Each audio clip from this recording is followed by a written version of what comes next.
ಸಂವಿಧಾನದಲ್ಲಿ ಯುದ್ಧದ ಬಗ್ಗೆ ಪ್ರಸ್ತಾಪ ಇಲ್ಲ. ಅವ್ರು ಏನು ಹೇಳ್ತಾರೆ,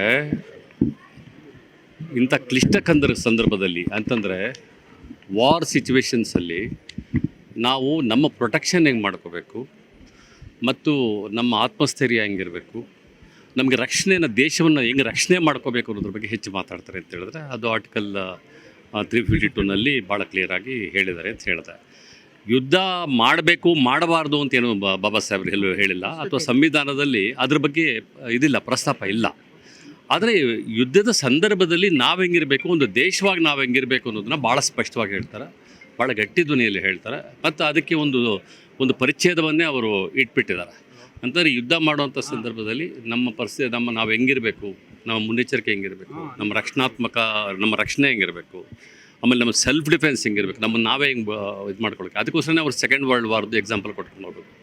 ಸೆಕೆಂಡ್ ವರ್ಲ್ಡ್ ವಾರ್ ಸಂದರ್ಭದಲ್ಲಿ ಅವರು ಆಲೋಚನೆ ಮಾಡಿದ್ದು ಹೆಚ್ಚು ಏನು ಅಂತ ಹೇಳಿದ್ರೆ, ಅಲ್ಲಿ ನೊಂದವರ ಮತ್ತು ಗಾಯಗೊಂಡವರ ಬಗ್ಗೆ ಒಂದು ಕಾಂಪನ್ಸೇಷನ್ ಆ್ಯಕ್ಟನ್ನ ಹೆಂಗೆ ತರಬೇಕು, ಒಂದು ಇನ್ಶೂರೆನ್ಸ್ನ ಹೆಂಗೆ ಮಾಡಬೇಕು ಅಂತ ಹೇಳ್ಬಿಟ್ಟು 1943ನಲ್ಲಿ ಯೋಚನೆ ಮಾಡ್ತಾರೆ. ಹಾಗಾಗಿ ಅದನ್ನು ನಾನು ಹೇಳಿದ್ದೆ.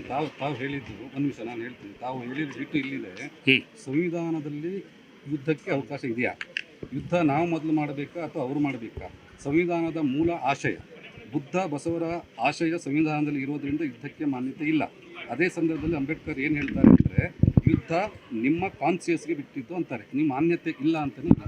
ಯುದ್ಧ ಅಲ್ಲ, ಕಾನ್ಸಿಯಸ್ಗೆ ಬಿಟ್ಟಿದ್ದು ಅಲ್ಲ, ಅದು ಬಾಯಿ ತಪ್ಪಿ ನನ್ನ ಶಬ್ದಗಳು ಬರುವಾಗ ಹೆಚ್ಚು ಕಡಿಮೆ ಆಗಿರ್ಬೋದೇ ಹೊರತು, ಯುದ್ಧದ ಬಗ್ಗೆ ಅಂದರೆ ನಿಮ್ಮ ಕಾನ್ಷಿಯನ್ಸ್ನ ಹೆಚ್ಚು ಅವರು ವಿವೇಚನೆಗೆ ಬಿಟ್ಕೊಳ್ಳಿ ಅನ್ನೋವಂಥ ಮಾತನ್ನು ಅವ್ರು ಹೇಳೋಂಥದ್ದು. ಯಾಕಂದರೆ ಭಾಳ ಮನುಷ್ಯತ್ವವನ್ನು ಮತ್ತು ಇದ್ರ ಬಗ್ಗೆ ಪ್ರೀತಿಸುವಂಥವ್ರು ಎಲ್ಲರೂ ಕೂಡ ಹೇಳುವಂಥ ಮಾತು. ಯಾಕಂದರೆ ನಾವು ಯೋಚನೆ ಮಾಡಬೇಕಾದ್ರೂ ಯುದ್ಧ ನಿಜ, ಈಗಿನ ನಮ್ಮ ಸಂದರ್ಭದಲ್ಲಿ ಯುದ್ಧ ಅನಿವಾರ್ಯ ಆಗಿದೆ. ನಾವಿವತ್ತು ಪಾಕಿಸ್ತಾನದಂಥ ಒಂದು ಇದನ್ನು ನಾವಿವತ್ತು ಹಿಮ್ಮೆಟ್ಟಿಸಬೇಕಾಗಿದೆ, ಟೆರರಿಸಮ್ನ ಹಿಮ್ಮೆಟ್ಟಿಸಬೇಕಾಗಿದೆ, ಇದು ನಮಗೆ ಅನಿವಾರ್ಯ ಆಗಿದೆ. ಇಷ್ಟರ ನಡುವೆ ಕೂಡ ನಾವೇನು ಮಾಡಬೇಕಾಗಿದೆ, ನಮ್ಮ ಪ್ರಾಣಗಳನ್ನು ಹೆಚ್ಚು ಕಳ್ಕೊಳ್ದಂಗೆ ನಾವು ನೋಡ್ಕೊಳ್ಳೋವಂಥ ಜವಾಬ್ದಾರಿ ಕೂಡ ನಮ್ಮ ಮೇಲಿದೆ. ಯಾಕಂದರೆ ಪ್ರತಿಯೊಬ್ಬ ಯುದ್ಧಕ್ಕೆ ಹೋದಂತಹ ಮನೆಗಳಲ್ಲೂ ಕೂಡ ಒಂದು ಆತಂಕ ಇರುತ್ತೆ, ಅವ್ರ ಪೇರೆಂಟ್ಸ್ದು ಇವ್ರದ್ದು ಒಂದು ಆತಂಕ ಇರುತ್ತೆ. ಅದರಿಂದಾಗಿ ಅವರು ಹೇಳೋವಂತಹ ಇದನ್ನು ನಾನು ಆ ಆಶಯವನ್ನು ಹೇಳಿದೆ.